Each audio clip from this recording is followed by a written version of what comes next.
Jadi termasuk cara membaca, jadi Cokromanggilingan itu cara membaca gerak sejarah yang sifatnya sirkuler, siklus atau melingkar. Kalau teman-teman belajar sejarah atau filsafat sejarah, kan ada 3 pandangan utama dalam teori sejarah itu dalam membaca geraknya sejarah. Jadi ada yang berpandangan sejarah itu bergerak linier, maju terus. Ada yang sebaliknya, sejarah itu bergerak mundur atau regres. Ini mungkin teman-teman baru dengar ya, coba nanti kita cek seperti apa. Dan yang ketiga, ada pandangan sejarah itu ya geraknya melingkar, termasuk Cokromanggilingan ini. Yang berpandangan sejarah geraknya maju terus, itu contohnya misalnya para filosof barat modern, Francis Bacon, Auguste Comte, Hegel, dan kawan-kawan. Ini kan mereka ini punya pandangan sejarah itu ya bergeraknya maju terus. Katanya Hegel ya sejarah itu semakin rasional, semakin baik, semakin baik terus. Itu versinya Hegel. Kalau katanya Auguste Comte kan masyarakat itu dari masyarakat teologis, kemudian masyarakat metafisik, kemudian masyarakat positif yang modern. Jadi tambah maju. Ini teman-teman silahkan dicek. Kita juga pernah mengkaji Auguste Comte, kita pernah mengkaji Hegel, juga kita pernah mengkaji Francis Bacon. Jadi hidup ini berubah terus secara linier. Caranya bisa secara evolutif maupun ada yang bilang kadang-kadang juga caranya revolutif. Kalau evolutif itu perlahan-lahan. Seperti teorinya Darwin, teori evolusi itu kan perubahan yang perlahan-lahan. Ada juga yang bergerak secara revolutif. Misalnya teman-teman pernah dengar ada revolusi industri, ada revolusi teknologi misalnya. Belakangan kita dengar istilah revolusi IT. Hari ini zamannya 4.0. Pandangan-pandangan sejarah yang bergerak linier maju, berubah ke arah manusia itu tambah maju. Nah, ini pandangan sejarah yang linier. Ada kebalikannya. Kebalikannya menyatakan bahwa sejarah itu bergerak regres, meskipun tidak seutuhnya. Jadi ini pandangan ini begini maksudnya. Gerak sejarahnya manusia itu tidak selalu maju, tapi dalam maju ini kadang-kadang ada juga yang mundur, semakin jelek. Ada pandangan misalnya begini, iya sih manusia modern itu secara ilmu pengetahuan, secara teknologi dia semakin maju, tapi secara moral, secara spiritual dia semakin jelek. Nah, ini nanti ada yang bilang inilah paradigma sejarah itu seolah-olah geraknya mundur. Tentang kearifan lingkungan misalnya. Kita teknologi bagus, tapi semakin merusak lingkungan. Lebih bagus nenek moyang kita dulu cara menyikapi lingkungan. Jadi tambah jelek.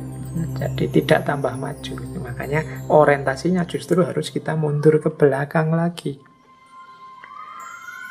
Dulu teman-teman mungkin pernah kita mengkaji Sayyid Hussein Nasr atau Goethe kalau yang dari barat. Ini dua-duanya mengkritik peradaban manusia yang modern. Ternyata manusia modern itu canggih secara sains tapi rusak secara moral dan spiritual. Kemanusiaannya juga merosot drastis. Cara menyikapi lingkungan juga hancur. Jadi era terbaik justru dulu. Berarti kita tidak bergerak maju. Sebenarnya kita ini tambah jelek seperti gerak sejarah itu mundur. Nah, ini pandangan kedua. Kalau tadi manusia itu tambah maju, sekarang malah tambah mundur, kita ini tambah lama tambah jelek. Makanya ada kelompok-kelompok di kalangan kita itu kan yang masa lalu jadi kiblatnya, jadi orientasinya. Kita harus berkiblat ke nenek moyang kita. Nah ini ya ada benernya, ada juga kurangnya. Ini kalau dalam bahasa berpikir kritis itu yang memang berpikirnya harus lebih komprehensif, jangan digeneralisir. Yang tadi bilang sejarah itu maju ya mungkin benar sampai level tertentu, yang bilang sejarah itu mundur juga mungkin ya ada benarnya sampai level tertentu. Nanti kapan-kapan kita bahas lagi isu ini mungkin di filsafat sejarah. Oke, yang ketiga, nah ini yang kita bahas malam hari ini. Sejarah itu berputar sejarah itu bergerak secara berputar. Jadi yo kadang di atas, kadang di bawah. Jadi prosesnya bergiliran. Zaman dulu misalnya kita awali filsafat lahir di era Yunani Barat maju. Kemudian di abad tengah muncul agama-agama, geser ke timur, Islam dengan peradaban timurnya. Sebelum Yunani dengan filsafatnya, sebelum itu kan juga banyak peradaban-peradaban timur yang maju. Ada Mesir, ada India, dan lain sebagainya. Terus Yunani, terus Islam, Baghdad, dan lain-lain maju. Terus Barat lagi. Ini kan melingkar.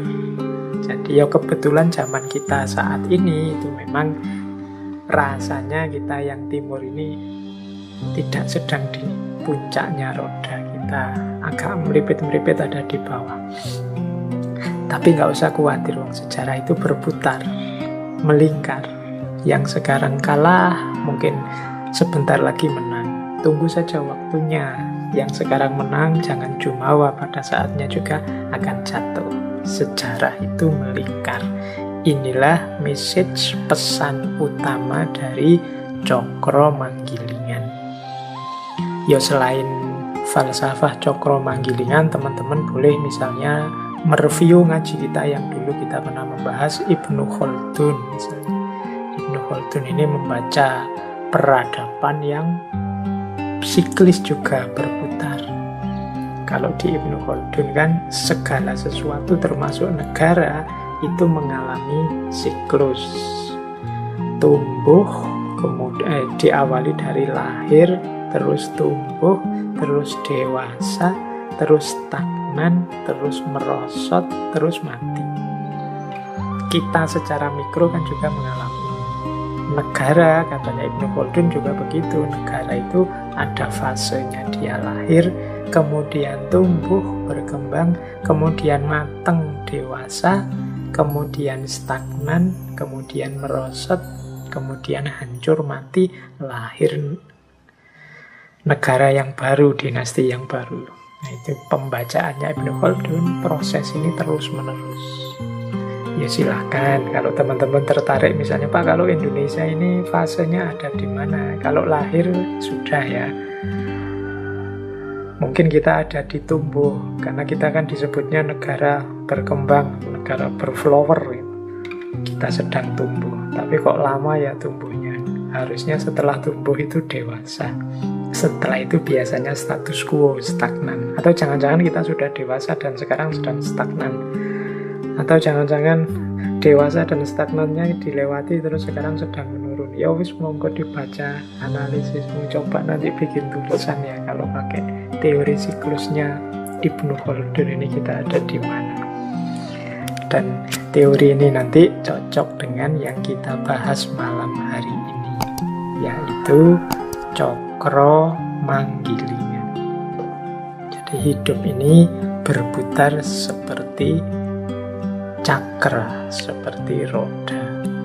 Oke, nambah sedikit, tiba-tiba saya ingat tentang Ibnu Khaldun tadi. Kalau di teorinya Ibnu Khaldun, runtuhnya hadoroh, runtuhnya peradaban, itu cirinya 6. Yang pertama, kalau ada merajalela ketidakadilan,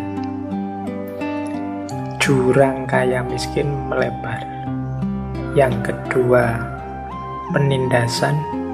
Yang ketiga, runtuhnya nilai-nilai dan moralitas di tengah masyarakat. Yang keempat, sikap tertutup, tidak mau berubah. Jadi menutup perkembangan-perkembangan peradaban yang terbaru. Dan yang terakhir, ada malapetaka atau bencana alam. Ayo, silahkan diamati kita mengalami ini apa enggak. Kalau yang terakhir ini saya kira kita Indonesia ini oleh Allah kebetulan dianugerahi posisi yang sangat istimewa sehingga kita mengalami macam-macam malapetaka bencana alam. Yo, monggo dianalisis itu untuk membantu teman-teman merefresh lagi ini. Kalau tidak salah saya jelaskan panjang lebar dulu waktu kita membahas Ibnu Khaldun. Baik, kita mulai.